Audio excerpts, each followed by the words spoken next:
Power politics और power परिवार। अजीत पवार का राजनीतिक करियर महाराष्ट्र का सबसे बड़ा पॉलिटिकल थ्रिलर रहा।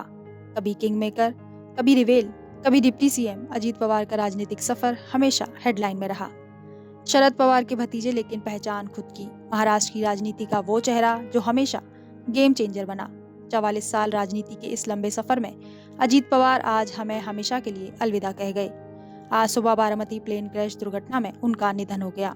महाराष्ट्र की राजनीति के पावर हाउस दादा जैसे नामों से संबोधित किए जाने वाले अजीत पवार का सफर काफी उतार चढ़ाव वाला रहा।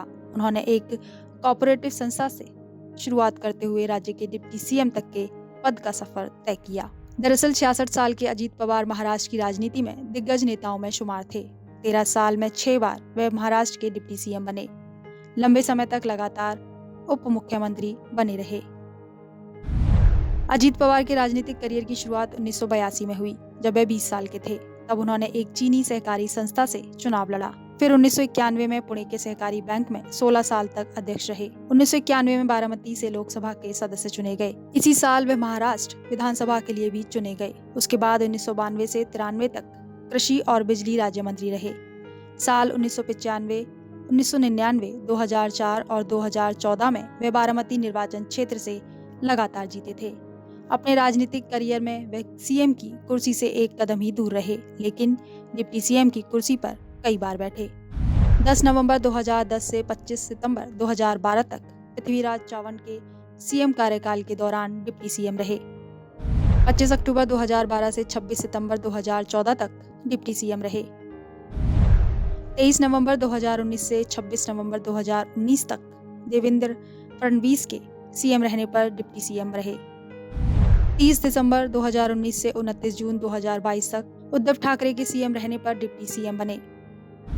22 जुलाई 2023 से दिसंबर 2024 तक एकनाथ शिंदे और देवेंद्र फडणवीस सीएम रहे।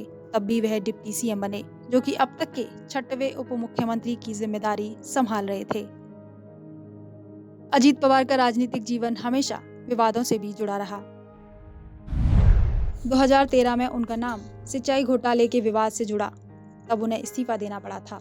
तब उनका एक बयान विवाद बना, अगर बांध में पानी नहीं है तो क्या पेशाब से भरें। इस बयान पर उन्हें माफी मांगनी पड़ी थी। 2014 में लोकसभा चुनाव के दौरान उन पर मतदाताओं को धमकाने का आरोप भी लगा था। वहीं भ्रष्टाचार और पद के दुरुपयोग पर भी आरोप लगते रहे। वहीं लवासा लेक सिटी प्रोजेक्ट मामले को लेकर भी विवादों में घिरे रहे। बता दें, अजीत पवार का पूरा नाम अजीत अनंतराव पवार था। उनका जन्म 22 जुलाई 1959 को महाराष्ट्र के अहमदनगर जिले में हुआ था। वे एनसीपी प्रमुख शरद पवार के बड़े भाई अनंतराव पवार के बेटे थे। उनके पिता वी शांताराम के राजकमल स्टूडियो में कार्य करते थे, लेकिन बेटा चाचा शरद की तरह राजनीति में एंट्री चाहते थे। उनके परिवार में उनकी पत्नी सुनित्रा पवार और 2 बेटे पार्थ और जय पवार हैं। उनकी शिक्षा 12वीं तक ही रही। पिता की मृत्यु की वजह से अधिक नहीं पढ़ सके। बहरहाल अजीत पवार महाराष्ट्र की पावर और दादा बने रहे। चाचा से मतभेद भी हुए, लेकिन उनके अनुयायी रहे। अजीत पवार महाराष्ट्र की सियासत के सबसे अहम चेहरे, जिनकी राज्य की राजनीति में निर्णायक भूमिका रही। आज अजीत पवार हमेशा के लिए दुनिया को अलविदा कह गए। जाते जाते अजीत पवार अपने राजनीतिक सफर में संदेश देते गए। राजनीति में सिर्फ वफादारी नहीं, फैसले करने की हिम्मत होनी चाहिए। और महाराष्ट्र की राजनीति में जब तक अजीत पवार है, तब तक गेम ओपन है। Bureau report, Punjab Kesari TV.